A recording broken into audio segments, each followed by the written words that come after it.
To put it bluntly, you are dressing up as Christ. If you like, you are pretending. Because, of course, the moment you realize what the words mean, you realize that you are not a son of God. You are not being like the Son of God, whose will and interests are at one with those of the Father.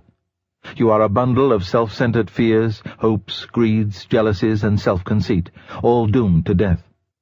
So that, in a way, this dressing up as Christ is a piece of outrageous cheek. But the odd thing is that He has ordered us to do it. Why? What is the good of pretending to be what you are not? Well, even on the human level, you know, there are two kinds of pretending. There is a bad kind, where the pretense is there instead of the real thing, as when a man pretends he is going to help you instead of really helping you. But there is also a good kind, where the pretense leads up to the real thing. When you are not feeling particularly friendly but know you ought to be, the best thing you can do, very often, is to put on a friendly manner and behave as if you were a nicer person than you actually are. And in a few minutes, as we have all noticed, you will be really feeling friendlier than you were. Very often, the only way to get a quality in reality is to start behaving as if you had it already. That is why children's games are so important. They are always pretending to be grown-ups, playing soldiers, playing shop. But all the time they are hardening their muscles and sharpening their wits, so that the pretense of being grown up helps them to grow up in earnest. Now, the moment you realize, here I am dressing up as Christ, it is extremely likely that you will see at once some way in which, at that very moment, the pretense could be made less of a pretense and more of a reality. You will find several things going on in your mind which would not be going on there if you were really a son of God. Well, stop them. Or you may realize that, instead of saying your prayers, you ought to be downstairs writing a letter, or helping your wife to wash up. Well, go and do it. You see what is happening. The Christ himself, the Son of God, who is man just like you, and God, just like his Father, is actually at your side, and is already at that moment beginning to turn your pretense into a reality.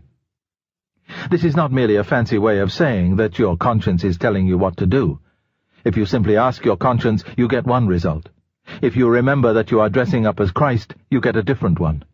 There are lots of things which your conscience might not call definitely wrong, especially things in your mind, but which you will see at once you cannot go on doing if you are seriously trying to be like Christ. For you are no longer thinking simply about right and wrong. You are trying to catch the good infection from a person. It is more like painting a portrait than obeying a set of rules. And the odd thing is that while in one way it is much harder than keeping rules, in another way it is far easier. The real Son of God is at your side. He is beginning to turn you into the same kind of thing as himself. He is beginning, so to speak, to inject his kind of life and thought, his Zoe, into you, beginning to turn the tin soldier into a live man. The part of you that does not like it is the part that is still tin. Some of you may feel that this is very unlike your own experience. You may say, I've never had the sense of being helped by an invisible Christ, but I often have been helped by other human beings. That is rather like the woman in the First War who said that if there were a bread shortage, it would not bother her house, because they always ate toast. If there is no bread, there will be no toast. If there were no help from Christ, there would be no help from other human beings. He works on us in all sorts of ways, not only through what we think our religious life. He works through nature, through our own bodies, through books, sometimes through experiences which seem, at the time, anti-Christian. When a young man who has been going to church in a routine way honestly realizes that he does not believe in Christianity and stops going, provided he does it for honesty's sake and not just to annoy his parents, the Spirit of Christ is probably nearer to him then than it ever was before. But above all, he works on us through each other. Men are mirrors or carriers of Christ to other men, sometimes unconscious carriers. This good infection can be carried by those who have not got it themselves. People who were not Christians themselves helped me to Christianity. But usually it is those who know him that bring him to others. That is why the church, the whole body of Christians showing him to one another, is so important. You might say that when two Christians are following Christ together, there is not twice as much Christianity as when they are apart, but 16 times as much. But do not forget this. At first, it is natural for a baby to take its mother's milk without knowing its mother. It is equally natural for us to see the man who helps us without seeing Christ behind him. But we must not remain babies. We must go on to recognize the real giver. It is madness not to. Because if we do not, we shall be relying on human beings, and that is going to let us down. The best of them will make mistakes. All of them will die. We must be thankful to all the people who have helped us. We must honor them and love them. But never, never pin your whole faith on any human being, not if he is the best and wisest in the whole world. There are lots of nice things you can do with sand, but do not try building a house on it. And now we begin to see what it is that the New Testament is always talking about. It talks about Christians being born again. It talks about them putting on Christ, about Christ being formed in us, about our coming to have the mind of Christ. Put right out of your head the idea that these are only fancy ways of saying that Christians are to read what Christ said and try to carry it out, as a man may read what Plato or Marx said and try to carry it out. They mean something much more than that. They mean that a real person, Christ, here and now, in that very room where you are saying your prayers, is doing things to you. It is not a question of a good man who died 2,000 years ago. It is a living man, still as much a man as you, and still as much God as he was when he created the world, really coming and interfering with your very self, killing the old natural self in you and replacing it with the kind of self he has, at first only for moments, then for longer periods, finally, if all goes well, turning you permanently into a different sort of thing, into a new little Christ, a being which, in its own small way, has the same kind of life as God, which shares in his power, joy, knowledge, and eternity. And soon we make two other discoveries. 1. We begin to notice, besides our particular sinful acts, our sinfulness, begin to be alarmed not only about what we do, about what we are. This may sound rather difficult, so I will try to make it clear from my own case. When I come to my evening prayers and try to reckon up the sins of the day, 9 times out of 10 the most obvious one is some sin against charity. I have sulked, or snapped, or sneered, or snubbed, or stormed. And the excuse that immediately springs to my mind is that the provocation was so sudden and unexpected. I was caught off my guard. I had not time to collect myself. Now that may be an extenuating circumstance as regards those particular acts. They would obviously be worse if they had been deliberate and premeditated. On the other hand, surely what a man does when he is taken off his guard is the best evidence for what sort of man he is. Surely what pops out before the man has time to put on a disguise is the truth. If there are rats in a cellar, you are most likely to see them if you go in very suddenly. But the suddenness does not create the rats. It only prevents them from hiding. In the same way, the suddenness of the provocation does not make me an ill-tempered man. It only shows me what an ill-tempered man I am. The rats are always there in the cellar, but if you go in shouting and noisily, they will have taken cover before you switch on the light. Apparently the rats of resentment and vindictiveness are always there in the cellar of my soul. Now that cellar is out of reach of my conscious will. I can to some extent control my acts. I have no direct control over my temperament. And if, as I said before, what we are matters even more than what we do, if indeed what we do matters chiefly as evidence of what we are, then it follows that the change which I most need to undergo is a change that my own direct voluntary efforts cannot bring about. And this applies to my good actions, too. How many of them were done for the right motive? How many for fear of public opinion, or a desire to show off? How many from a sort of obstinacy or sense of superiority which, in different circumstances, might equally have led to some very bad act? But I cannot, by direct moral effort, give myself new motives. After the first few steps in the Christian life, we realize that everything which really needs to be done in our souls can be done only by God. And that brings us to something which has been very misleading in my language up to now. 2. I have been talking as if it were we who did everything.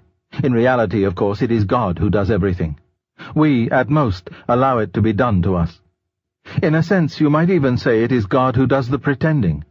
The three-personal God, so to speak, sees before him, in fact, a self-centered, greedy, grumbling, rebellious human animal. But he says, "Let us pretend that this is not a mere creature, but our Son. It is like Christ in so far as it is a man, for he became a man. Let us pretend that it is also like him in spirit. Let us treat it as if it were what in fact it is not. Let us pretend, in order to make the pretense into a reality. God looks at you as if you were a little Christ. Christ stands beside you to turn you into one. I dare say this idea of a divine make-believe sounds rather strange at first. But is it so strange, really? Is not that how the higher thing always raises the lower? A mother teaches her baby to talk by talking to it as if it understood, long before it really does. We treat our dogs as if they were almost human. That is why they really become almost human in the end. Chapter 8. Is Christianity hard or easy? In the last chapter we were considering the Christian idea of putting on Christ, or first dressing up as a son of God, in order that you may finally become a real son. What I want to make clear is that this is not one among many jobs a Christian has to do, and it is not a sort of special exercise for the top class. It is the whole of Christianity. Christianity offers nothing else at all. And I should like to point out how it differs from ordinary ideas of morality and being good. The ordinary idea which we all have before we become Christians is this. We take as starting point our ordinary self with its various desires and interests. We then admit that something else, call it morality or decent behavior or the good of society, has claims on this self, claims which interfere with its own desires.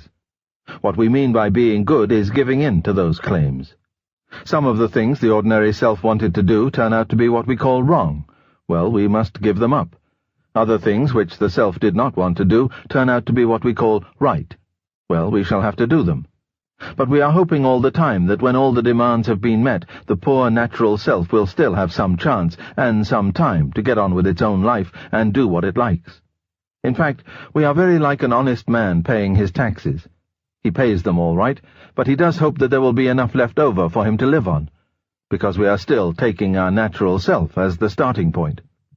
As long as we are thinking that way, one or the other of two results is likely to follow. Either we give up trying to be good, or else we become very unhappy indeed. For make no mistake, if you are really going to try to meet all the demands made on the natural self, it will not have enough left over to live on. The more you obey your conscience, the more your conscience will demand of you, and your natural self, which is thus being starved and hampered and worried at every turn, will get angrier and angrier. In the end, you will either give up trying to be good, or else become one of those people who, as they say, live for others, but always in a discontented, grumbling way, always wondering why the others do not notice it more, and always making a martyr of yourself. And once you have become that, you will be a far greater pest to anyone who has to live with you than you would have been if you had remained frankly selfish. The Christian way is different, harder and easier. Christ says, "Give me all. I don't want so much of your time and so much of your money and so much of your work. I want you. I have not come to torment your natural self, but to kill it. No half measures are any good. I don't want to cut off a branch here and a branch there. I want to have the whole tree down. I don't want to drill the tooth or crown it or stop it, but to have it out. Hand over the whole natural self, all the desires which you think innocent as well as the ones you think wicked, the whole outfit.